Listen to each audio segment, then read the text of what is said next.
வணக்கம். என் பெயர் அனிதா. கோவை மாவட்டத்திலிருந்து பேசுகிறேன்.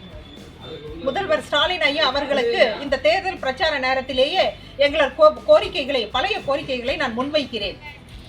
தேர்தல் பிரச்சாரம் சூடு பிடிக்கிறதோ இல்லையோ, எங்கள் ஆசிரியர்களின் போராட்டமும் மனக்குமரலும் மிக அதிகமாக ஆங்காங்கே மாநிலம் முழுவதும் போர்க்கொடி எழுப்பியுள்ளது. இவ்வளவு எங்கள் மனக்குமரல்கள் உங்கள் செவிகளில் விழவில்லையா? இன்னும் ஏன் மௌனம் காக்கிறீர்கள்? திராவிட மாடல் ஆட்சி என்கிறீர்களே, இதுதான் உங்கள் திராவிட மாடல் ஆட்சியா? இந்த வருடம் முழுவதும் கிட்டத்தட்ட 15 போராட்டங்களை நாங்கள் ஏறெடுத்துள்ளோம். இதுவரைக்கும் எந்த போராட்டத்திற்கும் நீங்கள் செவிசாய்க்கவில்லை. அதற்குரிய சரியான பதிலும் கொடுக்கவில்லை.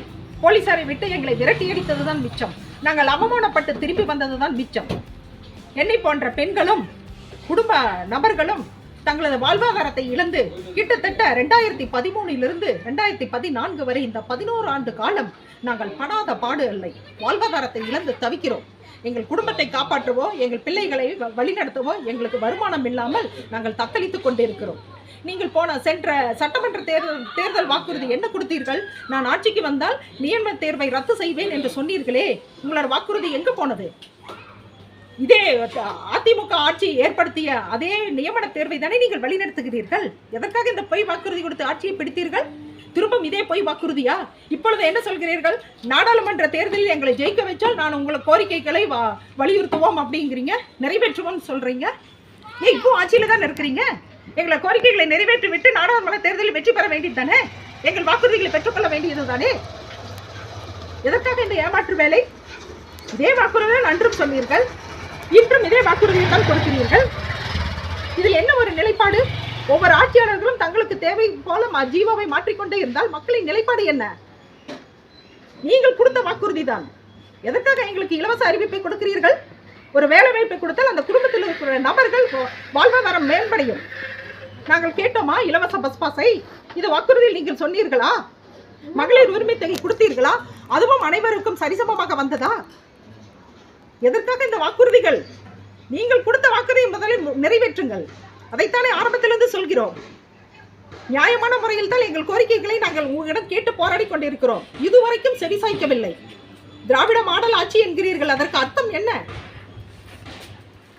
இவ்வளவு போராட்டம் மாநிலம் முழுவதும் ஆங்காங்கே போர்க்கொடி போல வெடித்துக் கொண்டிருக்கிறது. இன்னும் மௌனம் கற்கிறீர்களே. இதுவரைக்கும் உங்களிருந்து ஒரு அரசாணையோ ஒரு அறிவிப்போ எதுவுமே வெளிவரவில்லையே. எவ்வளவு நாட்களாக நாங்கள் இப்படி காத்துக் கொண்டு இருக்கிறது? இன்னும் எத்தனை நாட்கள் எங்களை இப்படி ஏமாற்றிக் கொண்டிருக்கிறீர்கள்? எங்களது மனக்குமரல் காதில் விழவே இல்லையா? ஏன் மௌனம் சாதிக்கிறீர்கள்? பதில் கூறுங்கள். ஒவ்வொரு தேர்தல் பிரச்சாரத்திலையும் சைக்கிள்களிலும் டீ கடைகளிலும் உட்கார்ந்து டீ அருந்தினீர்களே, அப்பொழுது மட்டும்தான் உங்களுக்கு மக்களுடைய குமுறல் கேட்டுதா?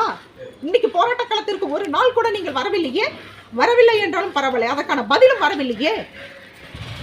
இன்னைக்கு மட்டும் எதை கொண்டு நீங்கள் எங்களிடம் ஓட்டு கேட்கிறீர்கள்? நாங்கள் எதை நம்பி உங்களுக்கு ஓட்டு போடுவது? இந்த தேர்தலுக்கு முன்பே எங்களுக்கு ஜீவோ 149 நான் ரத்து செய்வோம் அப்படிங்கிற அறிவிப்பை வெளியிடுங்க. அறிவிப்புனா அறிவிப்பு மட்டும் இல்ல, அதை செயல்படுத்தணும்.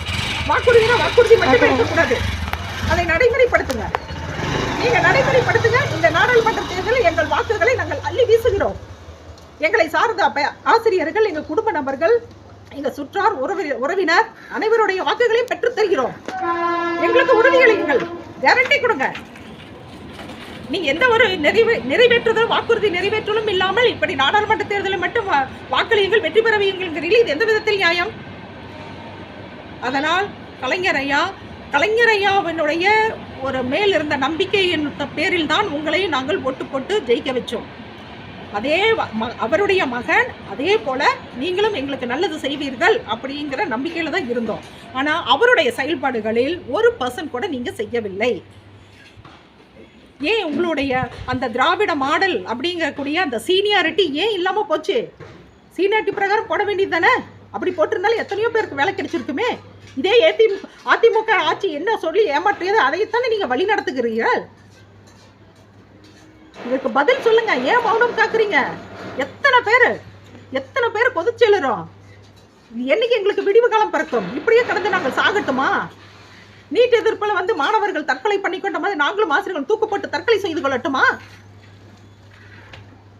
இன்னமும் நீங்கள் மௌனம் காக்கிறீர்கள். ஐயா ஸ்டாலின் ஐயா, உங்களை கையெடுத்து கேட்கிறேன், தயவு செய்து இந்த டெட் ஆசிரியர்களுக்கு நல்ல ஒரு அறிவிப்பை GO 149 நீங்கள் நிராகரித்து விட்டு 177 வந்து வழி நடத்துங்கள். எங்களுக்கு ஜீவோவை உடனடியாக பாஸ் செய்து நியமன தேர்வை நான் ரத்து செய்கிறேன் அப்படிங்கக்கூடிய அறிவிப்பை இன்னும் ஓரிரு நாட்களில் நீங்கள் அறிவித்துவிட்டு எங்களது மனம் குளிர வைத்து நாங்களும் உங்களுக்கு இந்த தேர்தலில் வெற்றி பெற செய்ய நாங்கள் உறுதியளிக்கிறோம். அதே போல் நீங்களும் எங்களுக்கு எங்களை ஜீவோவை பாஸ் பண்ணி எங்களுக்கு உறுதியளிக்க வேண்டுகின்றோம். நன்றி, வணக்கம்.